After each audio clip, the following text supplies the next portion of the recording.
ఓం శాంతి. ఈరోజు మురళి 5/4/2026 సండే. అవ్యక్త బాబ్దాదా గారి మధుర మహావాక్యం 11/9/2000. బాబా అంటున్నారు 15/11/2004లో బాబా నడిపించిన 15/11/2009లో బాబా నడిపించిన మురళి. మురళి యొక్క హెడ్లైన్ స్వరాజ్యం యొక్క రిజల్ట్ని చెక్ చేసుకొని స్వయాన్ని చేంజ్ చేసుకోండి. స్వరాజ్యం యొక్క రిజల్ట్ని చెక్ చేసుకొని, స్వరాజ్యం అంటే కర్మేంద్రియాలపైన నేను ఎంత రాజ్యం చేస్తున్నాను దీన్ని చెక్ చేసుకొని స్వయాన్ని చేంజ్ చేసుకోండి. ఏ ఇంద్రియము, జ్ఞానేంద్రియము మరియు కర్మేంద్రియము ఏది నాది పనిచేస్తా లేదు, ఇది చెక్ చేసుకోండి, చేంజ్ చేసుకోండి. మరియు అఖండ రాజ్యానికి అధికారులుగా కండి. ఈరోజు హృదయాభిరాముడైన బాబా తన అత్యంత ప్రియమైన పిల్లలను కలుసుకునేందుకు వచ్చారు. ఎందుకు అత్యంత ప్రియమైన వారు? పిల్లలైన మీలోని ప్రతి ఒక్కరూ 3 సింహాసనాలకు యజమానులని మీకు తెలుసా? 1 స్వరాజ్య సింహాసనం, 2వది బాబ్దాదా హృదయ సింహాసనం, 3వది భవిష్య సింహాసనం. ఈ 3ంటికి అధికారులు. మీ భవిష్య సింహాసనం కోసం కూడా ఇక్కడే అభ్యాసం చేస్తున్నారు. భవిష్యత్తు కోసం తయారీ మరియు పురుషార్థాన్ని ఇప్పుడే చేస్తున్నారు. ఇప్పటి పురుషార్థం అనేక జన్మలకు రాజ్యభాగ్యాన్ని ఇప్పించేందుకు ఉపయోగపడుతుంది. ఇప్పుడు పురుషార్థమే అనేక జన్మలకు రాజ్యభాగ్యాన్ని ఇప్పిస్తుంది. ఈ సమయంలోనే మీ రాజ్యభాగ్య సంస్కారాలను ధారణ చేస్తున్నారు. ఎందుకంటే ఇప్పటి పురుషార్థమే భవిష్య రాజ్యానికి అధికారులుగా చేస్తుంది. కావున చెక్ చేసుకోండి, ఈ సమయంలో ఉన్న మీ పురుషార్థం యథార్థంగా ఉందా. అండర్లైన్ పాయింట్ ఇది. యథార్థంగా ఉందా? ఏ విధంగా భవిష్యత్తులో ఒకే రాజ్యం ఉంటుందో అలా ఇప్పుడు కూడా చెక్ చేసుకోండి. మా మనస్సులో ఒకే రాజ్యం నడుస్తోందా? శ్రీమతం యొక్క రాజ్యం. పురుషార్థంలో ఒకే రాజ్యం ఉందా? లేదా రాజ్యంలో మాయ విఘ్నాలు కలిగిస్తోందా? ఒక రాజ్యానికి బదులుగా మాయ ప్రభావం పడడం లేదు కదా. 2 రాజ్యాలైతే లేవు కదా. భవిష్యత్ యొక్క విశేషతనే ఒకే రాజ్యం. అన్నింటిలోనూ ఏకత కదా. ఒకే కులం, ఒకే రాజ్యం, ఒకే మతం, అన్నింటిలోనూ ఐకమత్యం. ఇప్పటి అభ్యాసమే భవిష్యత్తులో కొనసాగుతుంది. కావున చెక్ చేసుకోండి, ఇప్పుడు స్వరాజ్యం ఉందా? స్వరాజ్యంలో ఎక్కడా మాయ జోక్యం చేసుకోవడం లేదు కదా. 2 రాజ్యాలైతే లేవు కదా. ఒకవేళ 2 రాజ్యాలు ఉన్నట్లయితే ఏకరాజ్యం యొక్క సంస్కారాలను ఎప్పుడు తయారు చేసుకుంటారు? భవిష్య రాజ్యంలోని విశేషతయే ఏకరాజ్యం మరియు ఏకధర్మం. అక్కడ ఏ ధర్మం ఉంటుంది?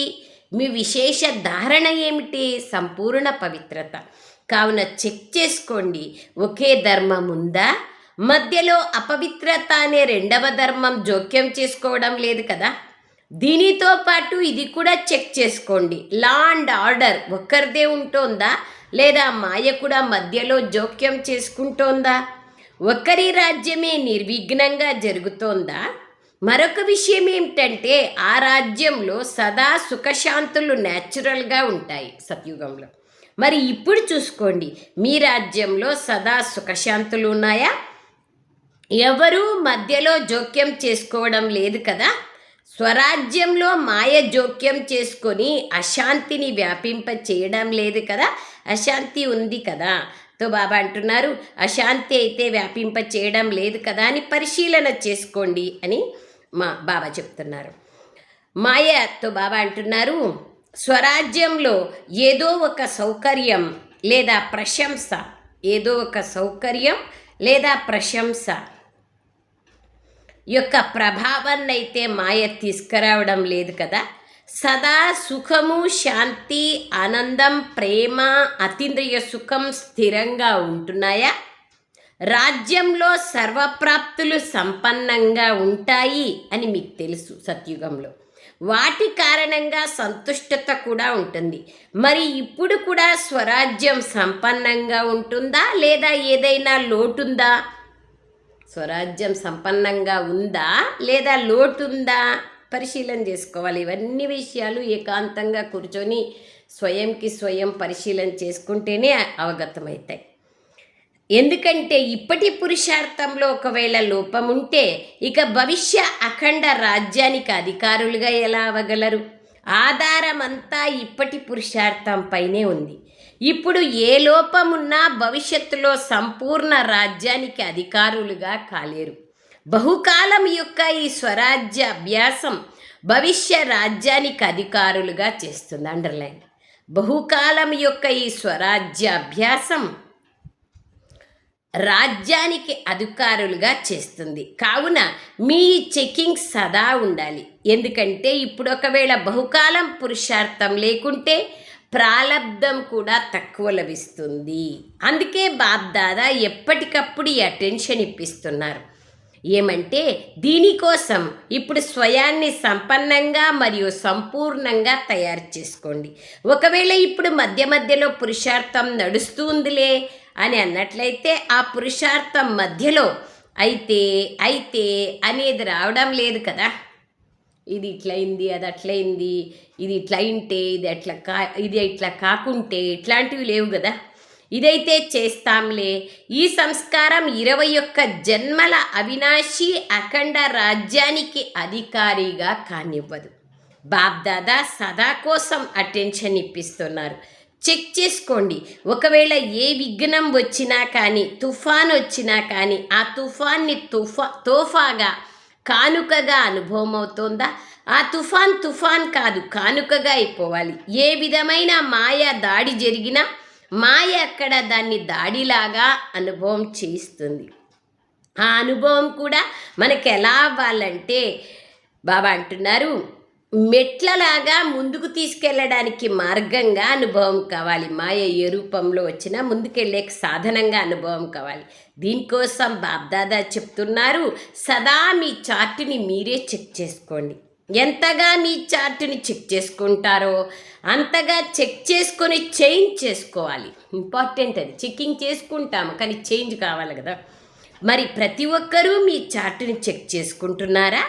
ఎవరైతే రోజు చెక్ చేసుకుంటున్నారో వారి చేతులు ఎత్తండి. అప్పుడప్పుడు చేసుకుంటాం, అప్పుడప్పుడు మర్చిపోతాం కదా. ఎవరైతే రోజు చేసుకుంటున్నారో వాళ్ళ చేతులు ఎత్తండి. అప్పుడప్పుడు చేసుకునేవారు కాదు, రోజు చార్ట్ చెక్ చేసుకునేవారు. మరియు చేంజ్ చేసుకోండి. ఎందుకంటే సమయం యొక్క సూచనని బాప్దాదా చాలా కాలం నుండి ఇస్తున్నారు. సమయాన్ని కూడా మీరు చూస్తున్నారు. యుద్ధం వాతావరణం ఎట్లా ఉంది, అలజడి ఎంత ఉంది. మనుషుల మనస్సుల్లో బాబా అంటున్నారు చింత పెరుగుతోంది. మీ మనస్సులో చింత లేదు కదా, ప్రభు చింతన ఉంది. ప్రభు చింతన ఉన్న కారణంగా సదా మీకు తెలుసు మేము నిమిత్తులము, నిర్మాణ చిత్తులము. ఎందుకంటే చేయించేవారు బాబా. దీని కారణంగా మీ మనసులో చింత లేదు. చేయించేవారు చేయిస్తున్నారన్న స్మృతి సదా ముందుకు తీసుకెళ్తుంది. ఇప్పుడు విశేషంగా ప్రతి ఒక్కరూ చెక్ చేసుకోవాలి. ఈ సంగమ యుగం యొక్క ఒక్కొక్క సెకండ్, ఒక్కొక్క సమయం మరియు సంకల్పాలు శుభంగా నడుస్తున్నాయా? ఈ సమయానికి ఉన్న మహత్వాన్ని తెలుసుకోండి. ఒక సెకండ్ కాదు, ఒక సెకండ్ కూడా చాలా విలువైనది. మన మురళిలో కూడా చెప్తున్నారు కదా, 1-2 నిమిషాలే ఏముందిలే అనుకోవాకండి, 1-2 సంవత్సరాలు అని బాబా అన్నారు. కానీ 1 సెకండ్ కూడా విలువ ఉంది, మహత్వం ఉంది. అప్పుడప్పుడు పిల్లలు ఏమంటారంటే సంకల్పాలు వచ్చాయి కానీ 2-4 సెకండ్లు మాత్రమే వచ్చాయి కదా అని అనుకుంటున్నారు. కానీ సంగమ యుగం యొక్క సమయానికి చాలా గొప్ప విలువ ఉంది. ఇప్పటి 1 సెకండ్ 1 గంటతో సమానం. 1 నిమిషం 1 సంవత్సరం అయితే బాబా ఈ మురళిలో 1 సెకండ్ 1 గంటతో సమానం. అమూల్యమైనది, ఇంపార్టెంట్ అది. ఈ సమయానికి అంతటి మహత్వం ఉంది. ఎందుకంటే బాప్దాదా అంటున్నారు, అకస్మాత్తుగా ఏ సమయంలోనైనా మీ ఫైనల్ పేపర్ రావచ్చు. బాప్దాదా కూడా ముందు చెప్పరు. ముందు చెప్తే ఎట్లా? అందుకే ఈ సమయంలోని అటెన్షన్ ఏమిటంటే స్వయాన్ని సంపూర్ణంగా మరియు సంపన్నంగా చేసుకోవడం. బాప్దాదా ఏవైతే సర్వ ఖజానాలను ఇచ్చారో ఆ ఒక్కొక్క ఖజానాను సమయానికి కార్యంలో వినియోగించండి. మోస్ట్ ఇంపార్టెంట్, సమయానికి కార్యంలో వినియోగించాలి. ఏదేది ఖజానా మనకు లభించింది, ఖజానాల లిస్ట్ అయితే చాలా ఉంది. మీరు ఖజానాలకు యజమానులు. యజమాని యొక్క విశేషత ఏమిటంటే ఏ సమయంలో ఏ ఖజానా అవసరమో ఆ సమయంలో ఆ ఖజానాను కార్యంలో వినియోగిస్తారు. ఒకవేళ ఇముడ్చుకునే శక్తిని ఆజ్ఞాపిస్తే ఇముడ్చుకునే శక్తి కార్యంలోకి వస్తుందా? ఎందుకంటే యజమాని అని ఎవరిని అంటారంటే ఎవరైతే సమయానికి తమ ఖజానాలను కార్యంలో వినియోగించగలరో వారిని అంటారు. మరి ఇప్పుడు అందరూ స్వయం పైన అంతటి అటెన్షన్ని పెట్టాలి. అందరిలోనూ సంతోషం యొక్క ఖజానా సదా ముఖంలో మరియు నడవడికల్లో కనిపించాలి. సంతోషము అవినాశి తండ్రి యొక్క ప్రసాదము. అండర్లైన్. అవినాశి తండ్రి ఇచ్చిన కానుకను అవినాశిగా నింపుకోండి. సంతోషం గురించి ఏమంటుంటారంటే సంతోషం వంటి ఔషధం మరి ఇంకొకటి లేదు, సంతోషం వంటి ఖజానా ఇంకేదీ లేదు. ఎవరిలోనైతే సదా సంతోషం ఉంటుందో అది వారి కళ్ళ ద్వారా, ముఖం ద్వారా, నడవడిక ద్వారా ఆటోమేటిక్గా కనిపిస్తుంది. బాప్దాదా ఇచ్చిన వరదానం ఏమిటంటే సదా సంతోషంగా ఉండండి మరియు సదా సంతోషాన్ని పంచండి. ఎందుకంటే సంతోషాన్ని పంచినట్లయితే సంతోషం పెరుగుతుంది.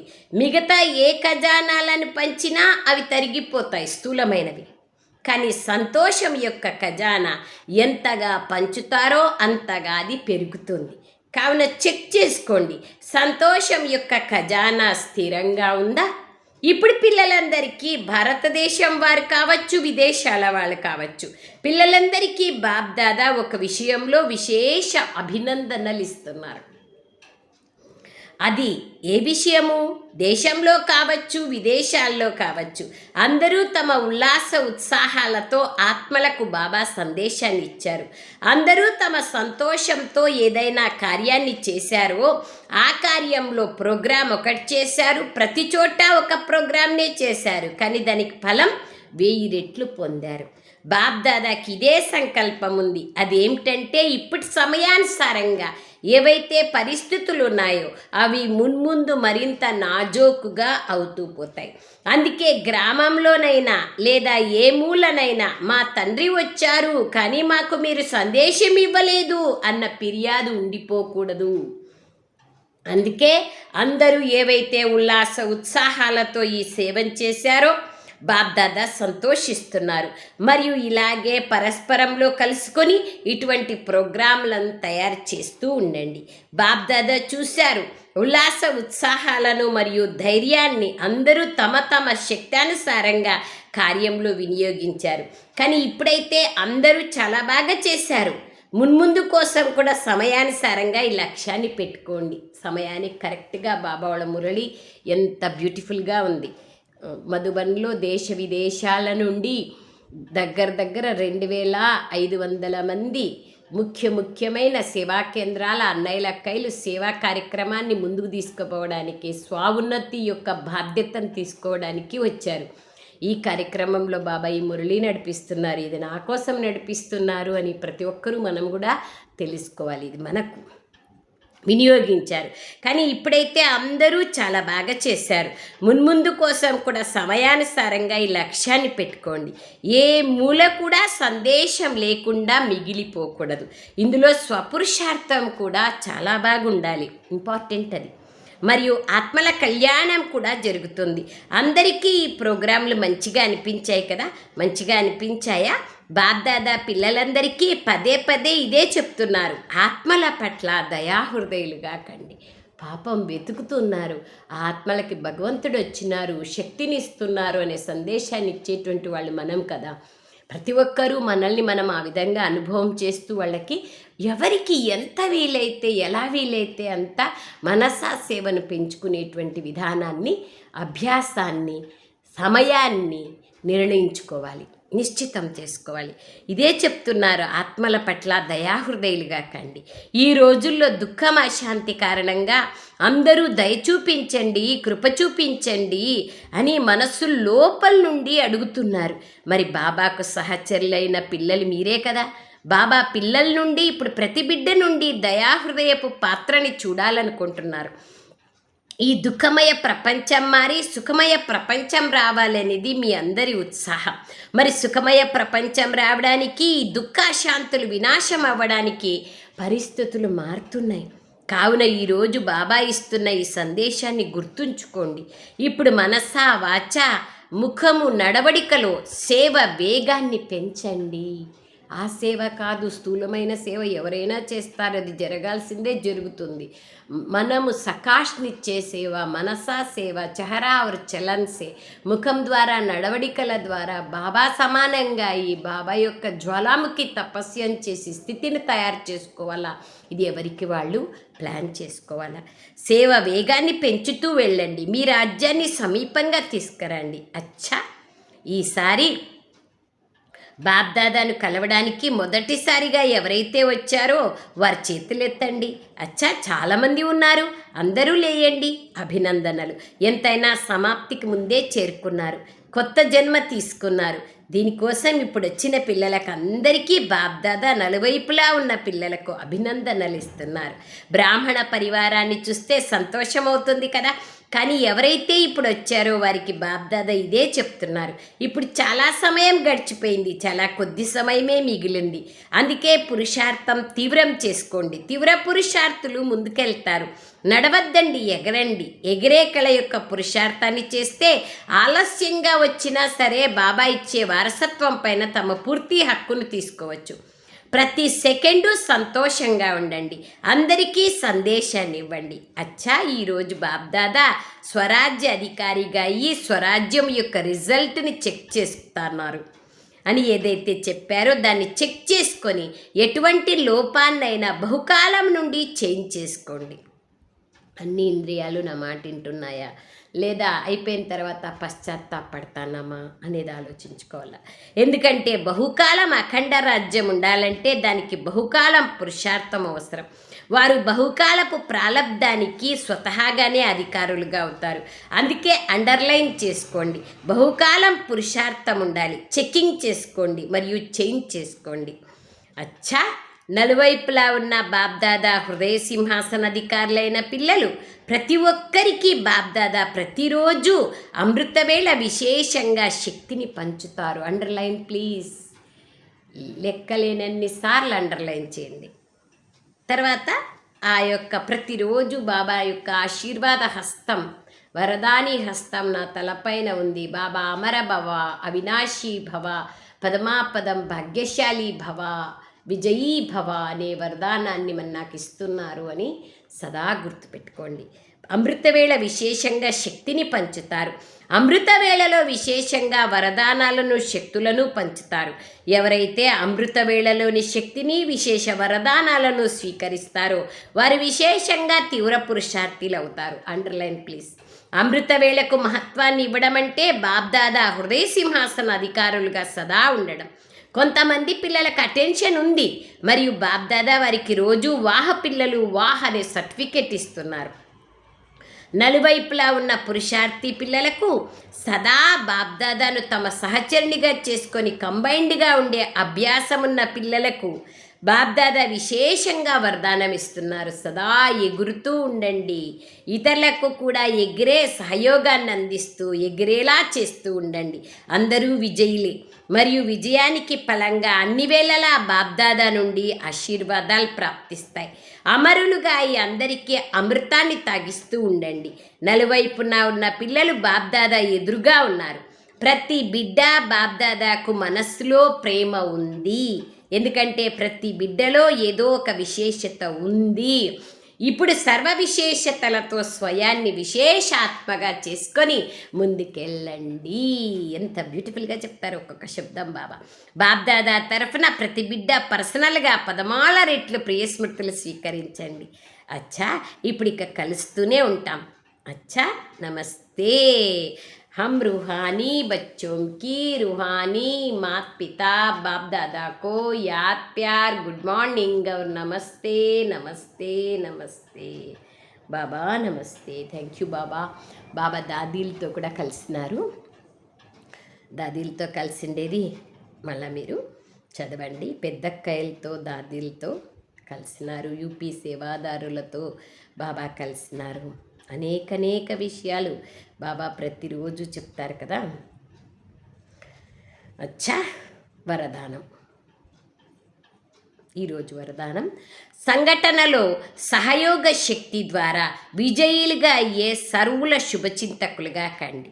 సంఘటనలో ఒకవేళ ప్రతి ఒక్కరూ పరస్పరంలో సహాయకులుగా శుభచింతకులుగా ఉన్నట్లయితే సహయోగ శక్తి యొక్క 4 వైపులా ముట్టడి ఎంతో అద్భుతం చేస్తుంది. పరస్పరంలో ఒకరికొకరు శుభచింతకులుగా సహయోగిలుగా ఉన్నట్లయితే ఈ ముట్టడి లోపలికి రాగలిగే ధైర్యం మాయకుండదు.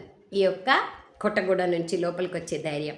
కానీ సంఘటనలో సహయోగ శక్తి ఎప్పుడు వస్తుందంటే ఎన్ని విషయాలను సహనం చేయాల్సి వచ్చినా కానీ ఎదుర్కొనే చూపిస్తాం, విజయులయ్యే చూపిస్తాం అనే దృఢ సంకల్పం ఉన్నప్పుడే వస్తుంది.